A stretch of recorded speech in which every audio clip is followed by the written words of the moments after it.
যার লক্ষ্য ছিল পুরনো বন্দোবস্ত ভেঙে ন্যায়ভিত্তিক রাষ্ট্র কাঠামো প্রতিষ্ঠা করা। কিন্তু পুরনো ব্যবস্থার সুবিধাভোগীরা আবারও পূর্বেকার দুর্নীতিগ্রস্ত বেইনসাফের বৈষম্যমূলক কাঠামো ফিরিয়ে আনতে পূর্ণ রাজনৈতিক শক্তি নিয়ে নির্বাচনের মাঠে নেমে পড়েছে। ফ্যাসিস্ট যুগে সংগঠিত গুম, খুন, নির্যাতন, মিথ্যা মামলা ও হামলার বিচার হবে।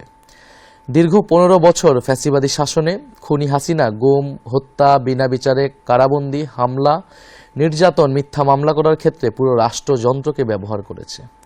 এতে আওয়ামী লীগ ও তার ছাত্রলীগ সহ সকল অঙ্গ সংগঠন, police, RAB, BJP, DGFI, NSI এমন সকল সরকারি বাহিনী ও সংস্থাকে সক্রিয়ভাবে কাজে লাগিয়েছে। তার এই অপকর্মে ব্যবহৃত হয়েছে জনপ্রশাসন, বিচার বিভাগ, সশস্ত্র বাহিনী সহ রাষ্ট্রের সকল প্রতিষ্ঠান। 24-এর গণ অভ্যুত্থান ও জুলাই বিপ্লব সম্পন্ন হওয়ার পরে এর সবগুলোই ভেঙে পড়েছে।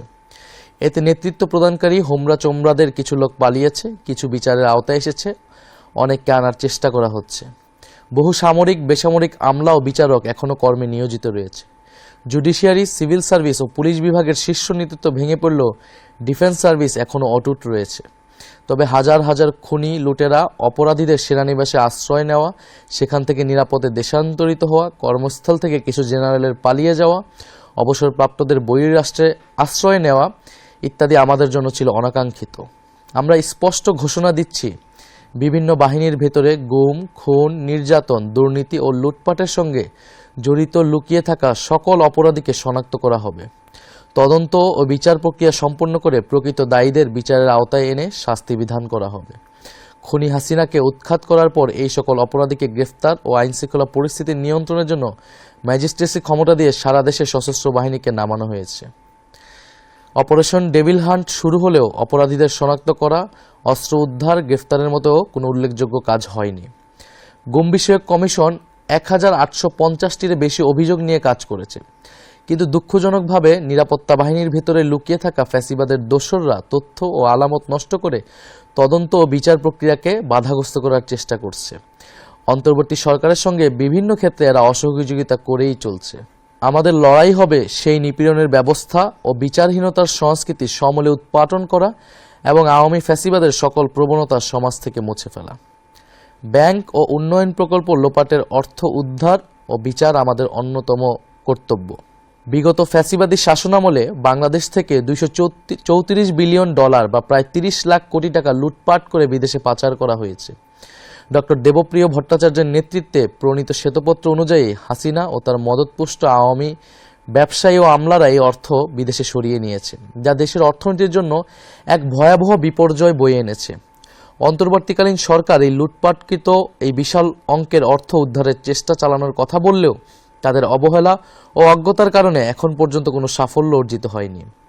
এর সঙ্গে যুক্ত ফ্যাসিবাদী যুগের সুবিধাভোগী কিছু শীর্ষ আমলা ও বিশেষজ্ঞরা অন্তর্ঘাতমূলক কাজ করায় এই বিপুল পরিমাণ রাষ্ট্রীয় সম্পদ পুনরুদ্ধার বিঘ্নিত হয়েছে। দেশবাসী যদি আমাদের সরকার গঠনের দায়িত্ব দেয়, তবে ফ্যাসিস্ট হাসিনা আমলে লুটপাট ও পাচার হওয়া অর্থ দেশে ফিরিয়ে আনার জন্য সব ধরনের আইনি পদক্ষেপ আমরা গ্রহণ করব। লুটপাট ও অর্থ পাচারের সঙ্গে যুক্ত ব্যক্তি বা গোষ্ঠীকে দায় মুক্তি দেওয়া হবে না। খুনি হাসিনার দোসর ব্যবসায়ী গোষ্ঠী, তাদের সুবিধাভোগী আমলা ও আত্মীয় স্বজনদের আইন ও বিচারের আওতায় আনা হবে। বিদেশে পাচারকৃত এদের যে অর্থ ইতিমধ্যে শনাক্ত হয়েছে তা বাংলাদেশের কর বিভাগের কাছে সংশ্লিষ্ট ব্যক্তিদের দেওয়ার হিসাব অন্তর্ভুক্ত করে জরিমানা সহ ট্যাক্স বসিয়ে দেশে থাকা তাদের সমুদয় সম্পদ বাজেয়াপ্ত করা হবে। একই সঙ্গে চিহ্নিত লুটপাটকারীদের জাতীয় শত্রু ঘোষণা করে এদের সম্পদও বাজেয়াপ্ত করে একটি পাবলিক ট্রাস্টের মালিকানায় নিয়ে নেওয়া হবে। আন্তর্জাতিক মানসম্পন্ন পেশাজীবীদের নিয়োগ দিয়ে দক্ষ ও স্বচ্ছ ম্যানেজমেন্ট কাঠামোর মাধ্যমে নবগঠিত এই সংস্থাটি পরিচালনা করা হবে। আমাদের লক্ষ্য খুবই স্পষ্ট, ঘুষ, দুর্নীতি ও রাষ্ট্রীয় সম্পদ লুটপাটের সংস্কৃতির অবসান ঘটিয়ে অর্থনৈতিক বৈষম্য বিলোপের মাধ্যমে ন্যায় বিচার প্রতিষ্ঠা করা এবং রাষ্ট্রের সম্পদ জনগণের কাছে ফিরিয়ে দেওয়া। পররাষ্ট্রনীতি, নতজানু কূটনীতি থেকে স্বাধীন ও ভারসাম্যপূর্ণ বৈশ্বিক অবস্থান। আমরা আমাদের পররাষ্ট্রনীতি নিয়েও আমাদের পরিকল্পনা রয়েছে। আমরা নতজানু কূটনীতি থেকে স্বাধীন ও ভারসাম্যপূর্ণ বৈশ্বিক অবস্থানে যেতে চাই। খুনি হাসিনার আমলে বাংলাদেশ একটি নতজানু পররাষ্ট্রনীতির মধ্যে আবদ্ধ ছিল। দেশের কূটনৈতিক কার্যক্রম কার্যরত প্রতিবেশী দেশ ইন্ডিয়াকে কেন্দ্র করে আবর্তিত হতো।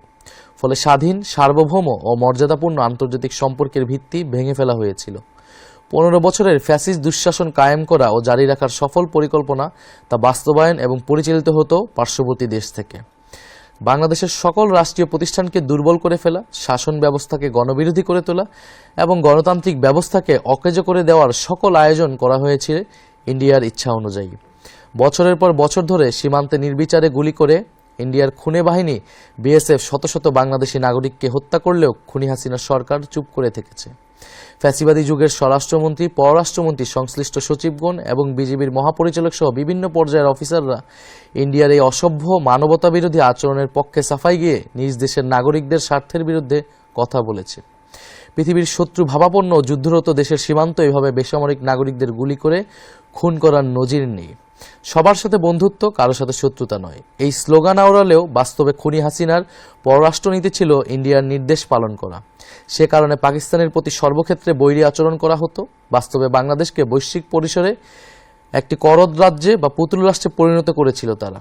সে সময় আন্তর্জাতিক অঙ্গনে দেশের অবস্থান খুবই দুর্বল হয়ে পড়েছিল। তাতে আমাদের জাতীয় স্বার্থ ব্যাপকভাবে ক্ষতিগ্রস্ত হয়েছে।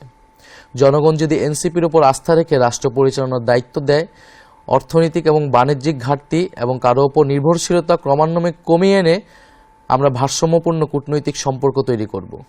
আমরা অগণতান্ত্রিক শাসকদের নতজানু নীতিকাঠামো ভেঙে জাতীয় স্বার্থকে প্রাধান্য দিয়ে আত্মমর্যাদাপূর্ণ স্বকীয় পররাষ্ট্রনীতি গ্রহণ করব।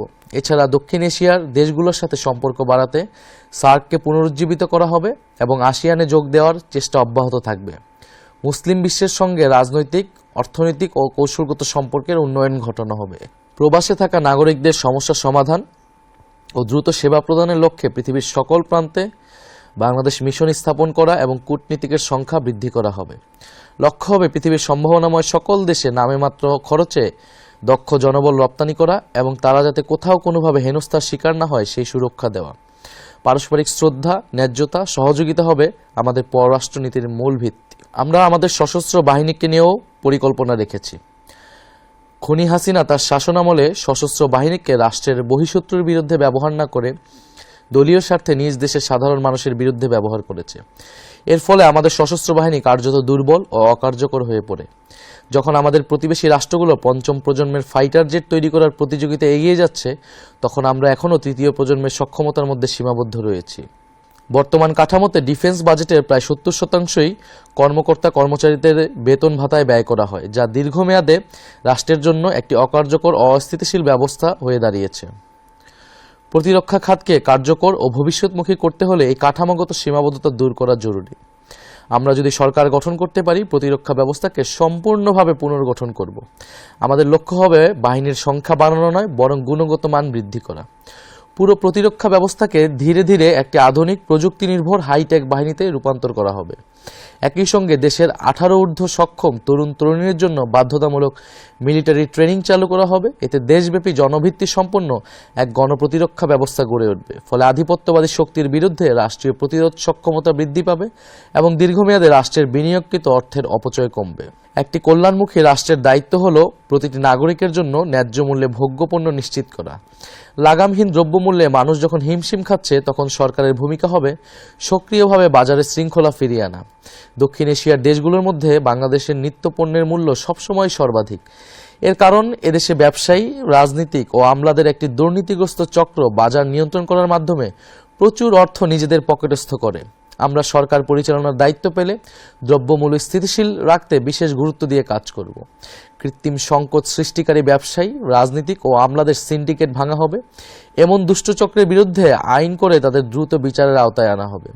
কৃত্রিমভাবে বাজার নিয়ন্ত্রণ, কারসাজি ও অবৈধ মজুতদারি প্রমাণিত হলে অপরাধীরা কঠোর শাস্তির মুখোমুখি হবে। কৃষকরা যাতে তাদের শস্য ও কৃষিপণ্য কাউকে কোনো চাঁদা বা তোলা না দিয়ে বিক্রি করতে পারে এবং পাইকারি ব্যবসায়ীকেও যেন কোথাও কোনো 1 টাকাও না দিতে হয়, সরকার তা নিশ্চিত করবে।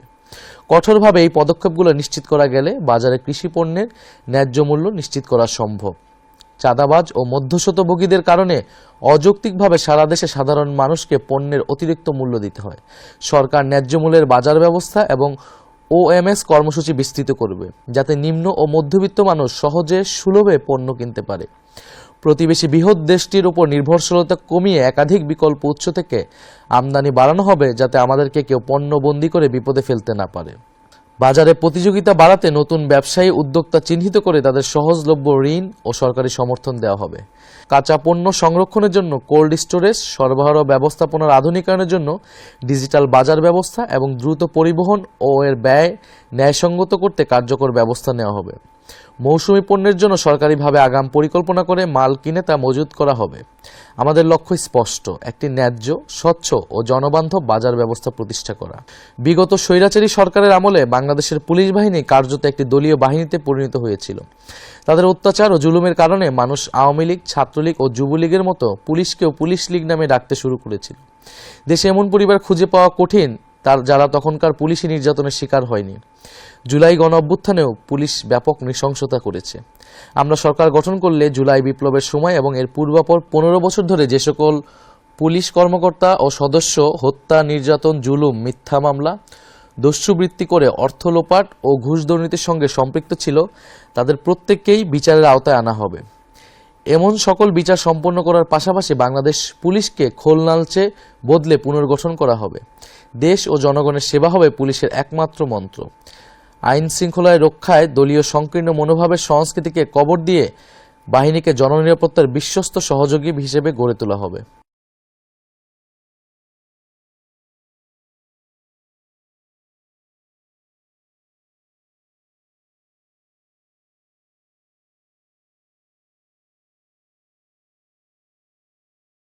দুর্নীতিগ্রস্ত ব্যবস্থার বিরুদ্ধে লড়াই শুরু করেন। থানায় মামলা নিতে অনীহা, তদন্তে দীর্ঘসূত্রিতা, আদালতে তারিখের পর তারিখ পড়া এবং ব্যাপক অর্থ ব্যয়ের চাপ সব মিলিয়ে বিচার এদেশে ধরাছোঁয়ার বাইরে চলে গিয়েছে। আর ঘুষ, আদালতের দরজায় পা রাখলেই যেন শুরু হয় অবৈধ লেনদেন। নথি নাড়তে টাকা, তারিখ পেতে টাকা, আদেশ পেতে টাকা, ঘুষের বাজারের মহা হৈহুল্লোর মধ্যে বিচারের বাণী স্তব্ধ হয়ে গিয়েছে। ট্রান্সপারেন্সি ইন্টারন্যাশনালের তথ্য বলছে, বিচার নিতে গিয়ে 60%-এর বেশি মানুষ ঘুষ দিতে বাধ্য হয়। সরকারের লিগ্যাল এইড আইন অনুযায়ী গরিব ও মজলুম মানুষের বিনামূল্যে আইনি সহায়তা পাওয়ার কথা থাকলেও এর কোনো সুবিধা নিচে পড়ে থাকা মানুষ পায় না। বাস্তবে বিচারক, উকিল, মোক্তার ও দালাল চক্রের এক জালে সাধারণ মানুষ আটকে যায়, দিশাহীন চক্রে ঘুরপাক খায়। বেশিরভাগ ক্ষেত্রে বিচার চাওয়া বিচার প্রার্থীদের জন্য শাস্তি ও ভোগান্তি হিসেবে হাজির হয়। বছরের পর বছর আদালতের বারান্দায় ঘুরতে ঘুরতে অর্থবিত্ত, সময়, শারীরিক সামর্থ্য এবং জীবনের স্বপ্নও হারিয়ে যায়। ধীরে চলা বিচার অন্যায় ও অবিচারকে বলশালী করে তোলে।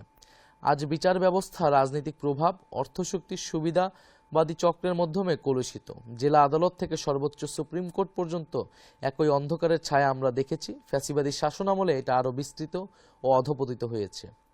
ক্ষমতাসীনদের মামলা দ্রুত নিষ্পৃত্ত হয়, তাদের ইচ্ছামতো রায়ও জোটে। বিরোধী দলে যারা থাকেন তাদের মামলা বছরের পর বছর ঝুলতে থাকে। ভয়ঙ্কর এই অশুভ চর্চার কারণে বাংলাদেশের বিচার ব্যবস্থা আজ ভেঙে পড়েছে। এরা তাদের সকল গৌরব, মর্যাদা ও বিশ্বাসযোগ্যতা হারিয়ে ফেলেছে। নিম্ন আদালত থেকে সুপ্রিম কোর্ট পর্যন্ত সকল স্তরে ন্যায়পরায়ণ, দক্ষ ও শিক্ষিত বিচারক নিয়োগ করে পুরো বিচার ব্যবস্থাকে ঢেলে সাজাতে হবে। বিচারকের সংখ্যা বহুগুণে বাড়াতে হবে। পুরোপুরি ডিজিটাল ব্যবস্থাপনার আওতায় আনতে হবে। ঘুষ, দুর্নীতি নির্ভর রায় বেচা কেনার চলমান আয়োজন ভেঙে ফেলবো আমরা। রাষ্ট্রে ও সমাজে ন্যায় বিচার প্রতিষ্ঠিত হলেই এদেশ এগিয়ে যাবে। এটাই এনসিপির অঙ্গীকার। বাংলাদেশের শাসন ব্যবস্থাকে নতুন করে গড়ে তুলতে হবে। বর্তমান প্রশাসনিক কাঠামো এখনও ব্রিটিশ ঔপনিবেশ সৃষ্ট পুরনো মডেলের উপরে দাঁড়িয়ে আছে, যেখানে ক্ষমতা ভয়াবহভাবে কেন্দ্রীভূত। এদেশের প্রচলিত শাসন সংস্কৃতিতে রাজনীতিক আমলা, অসাধু ব্যবসায়ী গোষ্ঠী এই কেন্দ্রীভূত ব্যবস্থাকে ধরে রেখেছে। ফলে ঢাকার অনুমোদন ছাড়া স্থানীয় পর্যায়ে কোনো সিদ্ধান্তই বাস্তবায়ন হয় না, যা উন্নয়নের গতি বাধাগ্রস্ত করে এবং জনগণের প্রয়োজন উপেক্ষিত থাকে। খাদ্য, কৃষি, বস্ত্র, গৃহায়ন, ভূমি ব্যবস্থাপনা, শিক্ষা ও প্রশিক্ষণ, স্বাস্থ্যসেবা, সমাজ কল্যাণ, পরিবেশ ও দুর্যোগ ব্যবস্থাপনা, নারী শিশু উন্নয়ন এবং স্থানীয় অবকাঠামোগত সেবার মতো অধিকাংশ দায়িত্ব উপজেলা পর্যায়ে হস্তান্তর করা হলে সিদ্ধান্ত গ্রহণে ধীরগতি কমবে। স্থানীয় জনগণের চাহিদা অনুযায়ী কর্মসূচি নেওয়া ও তা বাস্তবায়ন হবে এবং জনগণ সেবা পাবে। কেন্দ্রীয় সরকার মূলত প্রতিরক্ষা, পররাষ্ট্রনীতি এবং জাতীয় অবকাঠামোর মতো বড় বিষয়গুলো পরিচালনা করবে। অন্যদিকে উপজেলা ও পৌর প্রশাসন জনগণের দৈনন্দিন সেবা নিশ্চিত করবে। এমনটি উন্নত দেশগুলোর প্রশাসনিক কাঠামোতে চালু আছে। জনপ্রতিনিধি ব্যবস্থাকে কার্যকর করতে উপজেলা ও ইউনিয়ন পর্যায়ে নির্বাচিত নেতাদের প্রকৃত ক্ষমতা দেওয়া হবে এবং কঠোর জবাবদিহিতার আওতায় আনা হবে। প্রতিটি স্তরে অবাধ ও সুষ্ঠু নির্বাচন নিশ্চিত করা হবে। যে কোনো পর্যায়ের স্থানীয় সরকারের চেয়ারম্যান পদে প্রার্থী হতে হবে ন্যূনতম স্নাতক পাস যোগ্যতা সম্পন্ন। আমরা এমন একটি রাষ্ট্র ব্যবস্থা গড়ে তুলতে চাই যেখানে ধর্মীয় ও জাতিগত পরিচয় বিভাজনের কারণ না হয়ে এর ভিত্তি হবে পারস্পরিক সম্মান, সহাবস্থান এবং স্বাধীনতা। আমাদের লক্ষ্য একটি আধুনিক, ভারসাম্যপূর্ণ এবং অন্তর্ভুক্তিমূলক সমাজ যেখানে নাগরিকের সম অধিকার তার ধর্মীয় ও সাংস্কৃতিক বিশ্বাস ও পরিচয়ের ঊর্ধ্বে স্থান পাবে। সকল ধর্ম ও জাতিগত গোষ্ঠীর সমান নিরাপত্তা। সংখ্যালঘু হলেও কোনো নাগরিক যেন বৈষম্য বা সহিংসতার শিকার না হয় তা নিশ্চিত করা হবে। আইন প্রয়োগের ক্ষেত্রে রাষ্ট্র নিরপেক্ষ থাকবে। ধর্মীয় বা জাতিগত পরিচয়ের কারণে কোনো বিভেদ বা বৈষম্য মেনে নেওয়া হবে না। আমাদের স্বপ্ন এমন একটি বাংলাদেশ গড়ে তোলা যেখানে মানুষ তার ধর্ম, বর্ণ বা জাতিগত পরিচয়ে নয় বরং মানুষ হিসেবেই এবং নাগরিক হিসেবেই মূল্যায়িত হবে। ভারসাম্যপূর্ণ রাষ্ট্র ব্যবস্থা। বাংলাদেশ কখনোই আফগানিস্তান হবে না, এটা বাংলাদেশই থাকবে। অনুকরণীয় হতে পারে মালয়েশিয়া বা তুরস্কের মতো ধর্মানুরাগী উদারনৈতিক সমাজ। ধর্ম থাকবে ব্যক্তিগত বিশ্বাস ও সামাজিক সাংস্কৃতিক চর্চার জায়গায়, আর রাষ্ট্র পরিচালিত হবে আইন, ন্যায় বিচার ও ইনসাফের ভিত্তিতে। ধর্মের মূল্যবোধ এবং নৈতিকতা রাষ্ট্র পরিচালনার ক্ষেত্রে সহায়ক হতে পারে। পোশাকের স্বাধীনতা নিশ্চিত করা। প্রত্যেক নাগরিক নিজের বিশ্বাস, সংস্কৃতি ও ব্যক্তিগত পছন্দ অনুযায়ী পোশাক নির্বাচন করার পূর্ণ স্বাধীনতা ভোগ করবেন। একজন ধর্মবিশ্বাসী নারী যেমন হিজাব বা বোরকা পরতে পারবেন, তেমনি অন্য সকলে যেভাবে আধুনিক পোশাক পরেন তা পরিধানের পূর্ণ স্বাধীনতা থাকবে। নাগরিকের ব্যক্তিগত পছন্দই অগ্রগণ্য হবে। রাষ্ট্র কোনো বিশেষ জীবনধারা আরোপ করবে না, ব্যক্তি স্বাধীনতার সুরক্ষা নিশ্চিত করবে। ভয় ছড়ানোর অপরাজনীতি মোকাবেলা। দেশটা চরমপন্থায় চলে যাচ্ছে বলে একটি মহল আজ আবার নতুন করে আতঙ্ক ছড়াচ্ছে। রাষ্ট্রীয় ক্ষমতার বাইরে ছিটকে পড়া কায়েমি স্বার্থবাদী মহল অচল হয়ে যাওয়া সেই সকল কথা নতুন মোড়কে উপস্থাপন করছে। আমরা বিশ্বাস করি বাংলাদেশের সমাজ সহনশীল এবং বহুত্ববাদী। ঘৃণাবিরোধী নীতি ও সামাজিক সম্প্রীতি, ধর্মীয় বিদ্বেষ, জাতিগত ঘৃণা বা উস্কানিমূলক প্রচারণার বিরুদ্ধে কার্যকর আইনি ও সামাজিক উদ্যোগ নেওয়া হবে। শিক্ষা, সাংস্কৃতিক কর্মকাণ্ড, গণমাধ্যমে পারস্পরিক শ্রদ্ধা, সম্মান ও সহনশীলতার মূল্যবোধ প্রচার করা হবে। নারীর অধিকার শতভাগ নিশ্চিত করাই হবে অন্যতম প্রধান অঙ্গীকার। আমরা বিশ্বাস করি কর্মক্ষেত্রে, শিক্ষাঙ্গন, যানবাহন, জনসমাগমস্থল এমনকি ঘরের ভেতরেও নারীর নিরাপত্তা নিশ্চিত করতে হবে। সরকারি চাকরি, রাজনীতি, জাতীয় সংসদ, স্থানীয় সরকার সহ সকল পর্যায়ে নারীদের যৌক্তিক অংশগ্রহণের সুযোগ অবারিত করা হবে। গৃহস্থলে সহিংসতা, যৌন হয়রানি সহ সকল ধরনের নারী নির্যাতনের ক্ষেত্রে জিরো টলারেন্স নীতি গ্রহণ করা হবে। অতীতের অনুসরণযোগ্য দৃষ্টান্ত রয়েছে। সরকারের অ্যাসিড নিক্ষেপের মতো ভয়ঙ্কর ঘটনা কঠোর আইনের মাধ্যমে নিয়ন্ত্রণ আনতে সক্ষম হয়েছে। অতীতের অনুসরণযোগ্য দৃষ্টান্ত রয়েছে। সরকার অ্যাসিড নিক্ষেপের মতো ভয়ঙ্কর ঘটনা কঠোর আইনের মাধ্যমে নিয়ন্ত্রণে আনতে সক্ষম হয়েছে। তেমনি নারী সুরক্ষার ক্ষেত্রেও প্রান্ত থেকে কেন্দ্র পর্যন্ত প্রচলিত আইনগুলোর কঠোর প্রয়োগ করা গেলে এমন অপরাধ কমে যাবে। নারী নির্যাতনের বিরুদ্ধে জনপ্রতিরোধের সংস্কৃতি গড়ে তোলা প্রয়োজন। নারীদের প্রতি হওয়া সাইবার বুলিংয়ের বিরুদ্ধে আমরা কঠোর পদক্ষেপ গ্রহণ করব। নারীদের উচ্চশিক্ষার জন্য আমরা আরও উদ্যোগ গ্রহণ করব এবং নারীরা যাতে রাজনীতিতে আরও সুযোগ পায় সে ধরনের ব্যবস্থা গ্রহণ করা হবে, যেটা অলরেডি জুলাই সনদে আমাদের প্রস্তাবনায় ছিল। অন্য রাজনৈতিক দলগুলোর সহযোগিতা না থাকার কারণে আমরা সেটা এবার বাস্তবায়ন করতে পারিনি। স্বাস্থ্য ও চিকিৎসা। ভবন আছে, ডাক্তার আছে, সেবা নেই। খাতা কলমে উন্নয়নের গল্প যতই শোনা যাক, বাস্তবতা সম্পূর্ণ ভিন্ন। কাগজে কলমে দেশে ডাক্তার, নার্সের অভাব নেই, হাসপাতাল, ক্লিনিকেরও কমতি নেই। বড় বড় ভবন আছে, ঝকঝকে আধুনিক যন্ত্রপাতিও আছে, কিন্তু সাধারণ মানুষ কি সেই সেবা পাচ্ছে? না, তা অধরাই থাকছে। কারণ স্বাস্থ্য খাত প্রাতিষ্ঠানিক লুটপাটের সংস্কৃতির কাছে জিম্মি হয়ে গেছে, যা চিকিৎসা সেবার মতো মহান পেশাকেও ভয়ঙ্কর এক পণ্যে পরিণত করেছে। সরকারি হাসপাতালের গেট থেকে কাউন্টার, সর্বত্র ফাঁদের জাল। সরকারি হাসপাতালের গেট পেরোলেই রোগীকে ঘিরে ধরে দালাল চক্র। যে দেশে বিনামূল্যে চিকিৎসার কথা বলা হয় সেখানে ট্রলি ঠেলতে কিংবা ওয়ার্ডে একটি সিট পেতেও গরিব মানুষকে টাকা গুনতে হয়। হাসপাতালে কেন্দ্র থেকে কোটি টাকার ওষুধ যায়, অথচ কাউন্টারে গিয়ে রোগী শুনে সাপ্লাই নেই। সেই ওষুধই পেছনের দরজা দিয়ে বাইরে বিক্রি হয়ে যায়। একজন রোগী যখন বাঁচার আশায় হাসপাতালে আসেন তখন চিকিৎসার বদলে শুরু হয় টেস্ট বাণিজ্য। কোটি টাকার এমআরআই বা সিটি স্ক্যান মেশিন মাসের পর মাস প্যাকেটবন্দি হয়ে পড়ে থাকে কিংবা নষ্ট হওয়ার অজুহাত দেখানো হয়। একটাই উদ্দেশ্য, কমিশন ভিত্তিক প্রাইভেট ক্লিনিকে রোগী পাঠানো। অকারণে ধরিয়ে দেওয়া হয় অপ্রয়োজনীয় টেস্টের লম্বা তালিকা। দিন শেষে মধ্যবিত্ত ও দরিদ্র মানুষ সর্বশান্ত হয়, কিন্তু কাঙ্ক্ষিত সেবাটুকু পায় না। এই মুহূর্তে আমাদের নতুন হাসপাতালের সংখ্যা বাড়ানোর থেকেও হাসপাতাল ব্যবস্থাপনা ঠিক করা এবং দুর্নীতি দূর করাটা প্রধান কর্তব্য। কারণ অপচয় করার মতো অর্থ রাষ্ট্রের নেই। সমস্যা ইট পাথরের দালানে নয়, সমস্যা ব্যবস্থাপনায়, জবাবদিহিতার অভাবে। হাজার হাজার কোটি টাকা ব্যয় করে নতুন ভবন নির্মাণের চেয়ে বিদ্যমান সম্পদের দুর্নীতিমুক্ত ব্যবহার নিশ্চিত করাই সময়ের প্রধান দাবি। অচলায়তন ভাঙার কঠোর সিদ্ধান্ত। এই অচল ব্যবস্থা ভাঙতে আমরা কঠোর সিদ্ধান্ত নিতে চাই। সরকারি চাকরিতে নিয়োজিত কোনো ডাক্তার, নার্স বা স্বাস্থ্যকর্মী বাইরের প্রাইভেট প্র্যাকটিস করতে পারবেন না। জনগণকে নিশ্চিত করতে চাই দেশের সেরা স্পেশালিস্ট চিকিৎসকেরা দিনের কাজ শেষে সরকারি হাসপাতালেই বসে সরকার নির্ধারিত ভিজিট নিয়ে রোগী দেখার ব্যবস্থা করবে। সরকারি সম্পদ লুটপাটের এই সংস্কৃতি আমরা ভেঙে ফেলতে চাই। আমরা এমন একটা স্বাস্থ্য ব্যবস্থা গড়ে তুলতে চাই যেখানে চিকিৎসা শব্দের অর্থ হবে সেবা নিশ্চিত করা।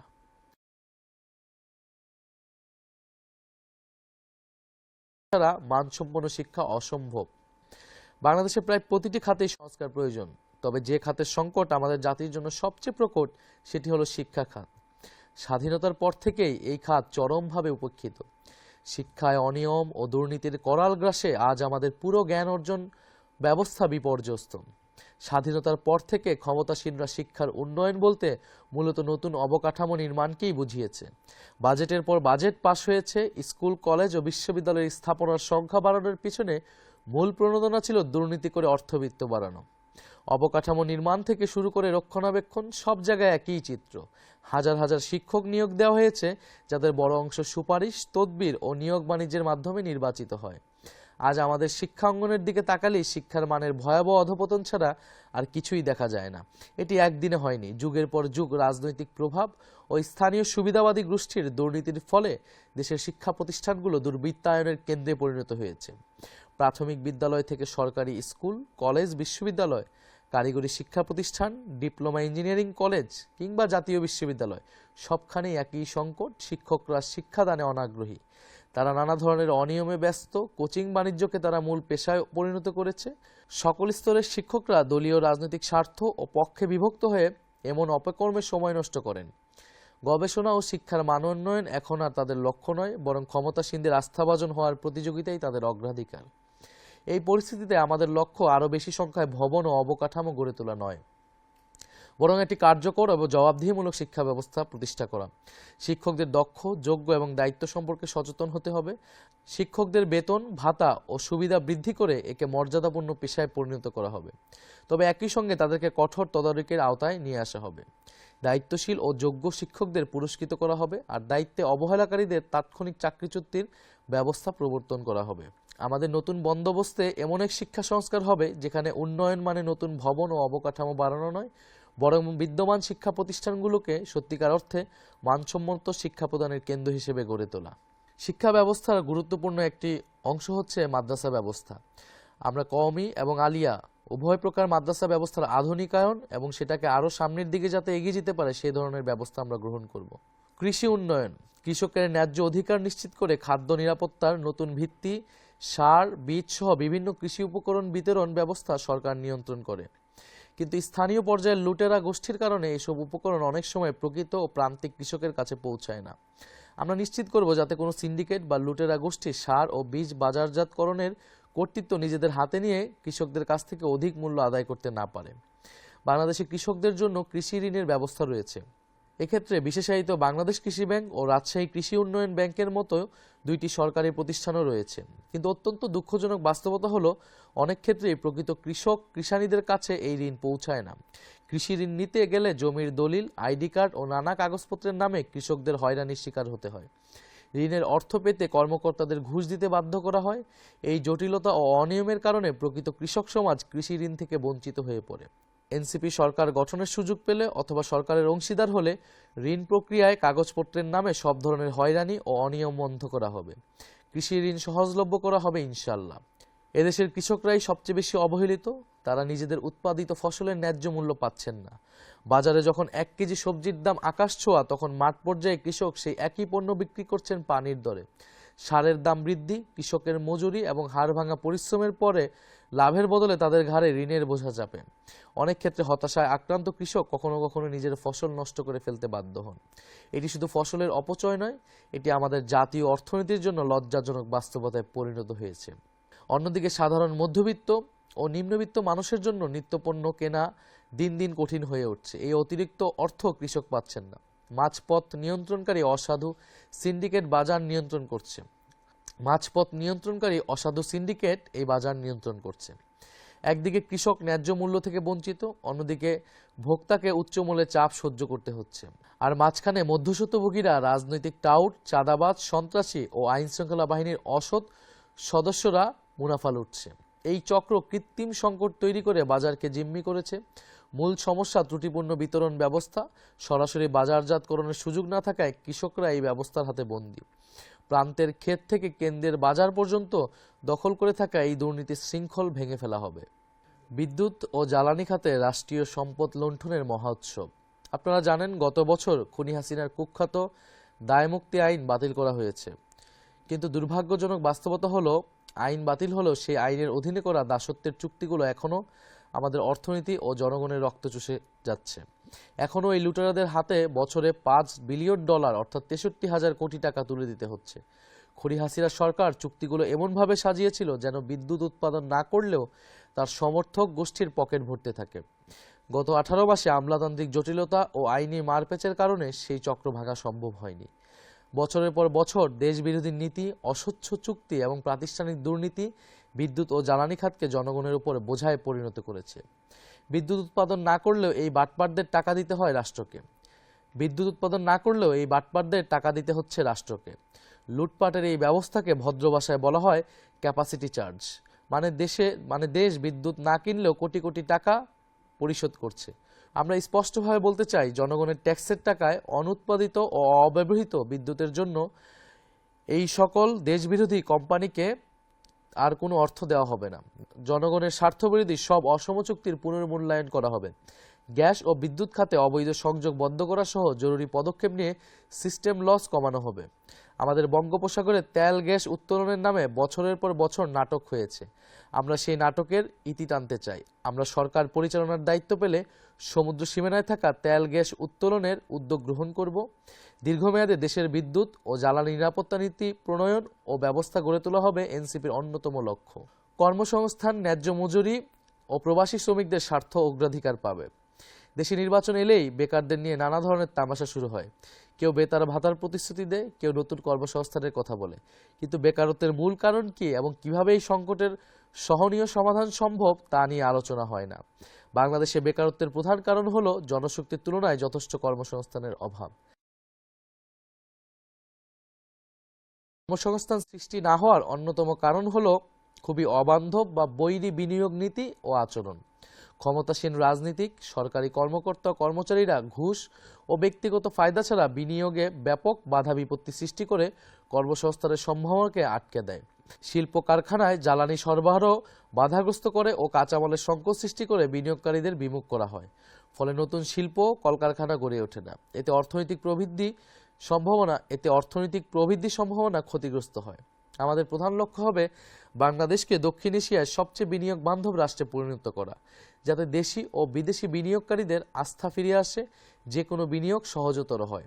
একই সঙ্গে বিদ্যমান শিল্প খাতকে সুরক্ষা দিতে হবে, যাতে একটিও শিল্প কারখানা বন্ধ না হয় এবং আরও নতুন কর্মসংস্থানের সুযোগ তৈরি হয়। প্রতি বছর লক্ষ লক্ষ মানুষ কর্মসংস্থানের আশায় বিদেশে পাড়ি জমায়, কিন্তু বিদেশে যেতে মানুষকে জমি জমা বা বাড়িঘর বিক্রি করে বিপুল অর্থের যোগান দিতে হয়। বাংলাদেশ থেকে অভিবাসনের খরচ ভারত, নেপাল বা শ্রীলঙ্কার তুলনায় 5-6 গুণ বেশি। এর পিছনে রয়েছে রাজনৈতিক দল ও আমলাদের সমর্থিত ভুল নীতি ও খুবই সক্রিয় একটি মাফিয়া চক্র। এরা কৃত্রিমভাবে ভিসা সংকট, অভিবাসনের পথে নানা জটিলতা এবং উড়োজাহাজ ভাড়াসহ পুরো প্রক্রিয়াকে নিয়ন্ত্রণ করে ইচ্ছামতো অর্থ আদায় করছে। এনসিপি সরকার গঠনের সুযোগ পেলে এই দুষ্ট সিন্ডিকেট ভেঙে প্রবাসে যাওয়া সহজ, স্বচ্ছ ও সাশ্রয়ী করা হবে। আমাদের লক্ষ্য, বিদেশে যেতে ইচ্ছুক মানুষ যেন স্বল্প সময়ে এবং কম খরচে নিরাপদে বেরিয়ে যেতে পারে। দেশের বর্তমান যোগাযোগ ব্যবস্থায় বিদ্যমান বিশৃঙ্খলা, যানজট ও অনিয়ম দূর করে একটি নিরাপদ, সুশৃঙ্খল ও মানবিক পরিবহন ব্যবস্থা গড়ে তোলাই আমাদের মূল লক্ষ্য। আমরা সরকার পরিচালনার দায়িত্ব পেলে কোনো মন্ত্রী বা উচ্চপদস্থ কর্মকর্তার চলাচলের জন্য রাস্তা বন্ধ রাখা হবে না। জনগণের ট্যাক্সের টাকায় নির্মিত সড়কে সাধারণ মানুষের চলাচলের অধিকার অগ্রগণ্য হবে। জরুরি সেবা, বিশেষ করে অ্যাম্বুলেন্স ও ফায়ার সার্ভিস পাবে সর্বোচ্চ অগ্রাধিকার। সরকারি কর্মকর্তাদের জন্য আলাদা পরিবহন ব্যবস্থা থাকবে না। সকলকে সাধারণ জনপরিবহন ব্যবহার করতে হবে।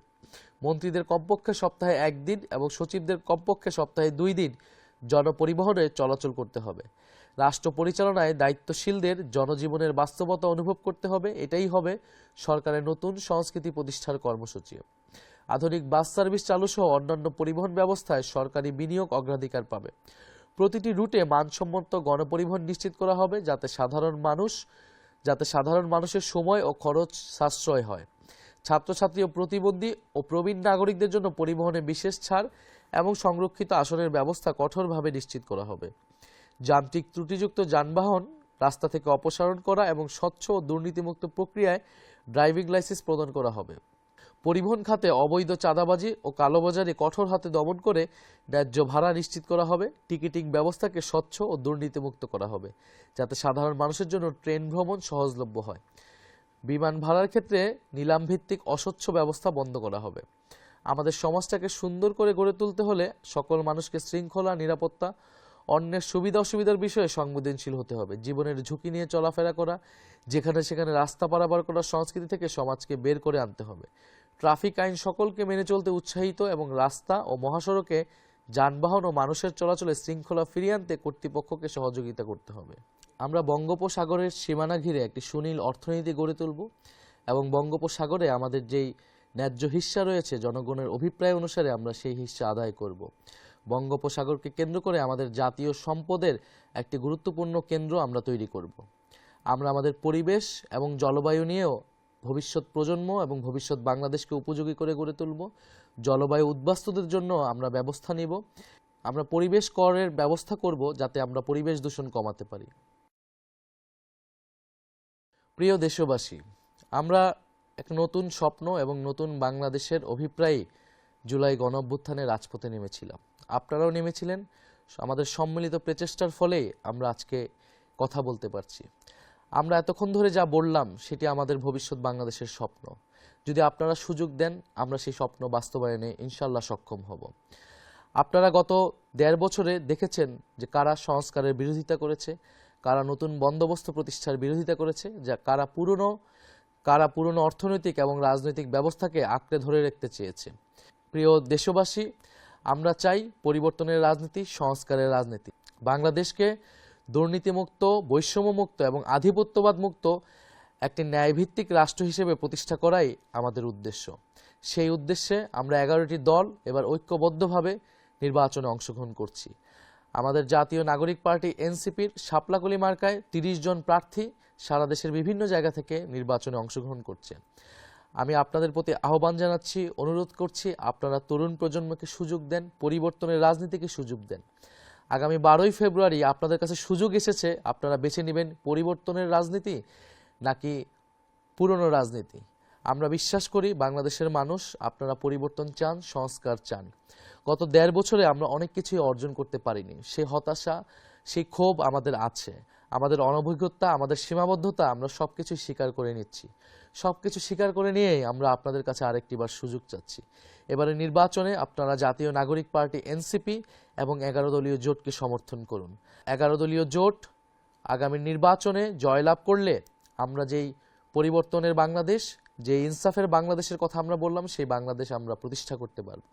আমাদের ভাই শরীফ ওসমান হাদি এরকম একটি বাংলাদেশের স্বপ্ন দেখেছিলেন, তাকে করুণভাবে শাহাদাত বরণ করতে হয়েছে। আমরা নিশ্চয়ই সেই শরীফ ওসমান হাদি হত্যার বিচার নিশ্চিত করব, জুলাইয়ের খুনিদের আমরা বিচার নিশ্চিত করব এবং অবশ্যই আগামী নির্বাচনের সাথে গণভোট অনুষ্ঠিত হতে যাচ্ছে, আপনারা জানেন। সেই গণভোটে আপনারা অবশ্যই হ্যাঁ এর পক্ষে ভোট প্রদান করবেন। হ্যাঁ এর পক্ষে ভোট প্রদানের মাধ্যমে বাংলাদেশের সংস্কারের ধারাকে আপনারা অব্যাহত রাখবেন। আগামী 12ই ফেব্রুয়ারি এদেশের তরুণ সমাজকে আবারও দায়িত্ব নিতে হবে, কারণ আমরা মনে করি যদি 12ই ফেব্রুয়ারি ব্যর্থ হয়, 12ই ফেব্রুয়ারি যদি সুষ্ঠু নির্বাচন না হয়, তাহলে 5ই আগস্টের বিপ্লব ব্যর্থ হবে। ফলে 5ই আগস্টকে সফল করতে হলে, 5ই আগস্টের অর্জনকে এবং আকাঙ্ক্ষাকে এগিয়ে নিয়ে যেতে হলে আমাদেরকে 12ই ফেব্রুয়ারি একটি সুষ্ঠু নির্বাচনের আয়োজনে সক্ষম হতে হবে। সুষ্ঠু নির্বাচনের কোনো বিকল্প নেই। ফলে বাংলাদেশের তরুণ সমাজ, বাংলাদেশের নারীরা, বাংলাদেশের আপামর সাধারণ মানুষ, আপনাদের সকলের কাছে আমি আহ্বান জানাচ্ছি 12ই ফেব্রুয়ারি আপনারা সকাল সকাল ভোট কেন্দ্রে আসবেন। আপনাদের ভোটাধিকার রক্ষার জন্য, গণতন্ত্র পুনঃপ্রতিষ্ঠার জন্য, ইনসাফ প্রতিষ্ঠার জন্য আমরা ভোট কেন্দ্রে থাকব। আমরা আপনাদেরকে কথা দিচ্ছি, আপনাদের ভোটাধিকার কেউই হরণ করতে পারবে না। ইনশাল্লাহ আগামী 12ই ফেব্রুয়ারি পরে আমরা একটি নতুন বাংলাদেশ পাব, জুলাই গণঅভ্যুত্থানের ধারাবাহিকতায় এই নির্বাচন, এটা যাতে আমরা ভুলে না যাই। জুলাই গণঅভ্যুত্থানের আমাদের হাজারো ভাই বোনদের আত্মত্যাগ, শহীদ পরিবারদের আকুতি, আমাদের আহত যোদ্ধাদের যে বেদনা, এই সব কিছুকে মাথায় রেখে আমরা যাতে 12ই ফেব্রুয়ারি নির্বাচনে সবাই মিলে অংশগ্রহণ করি। আপনারা আমাদেরকে ভোট দিবেন। আমরা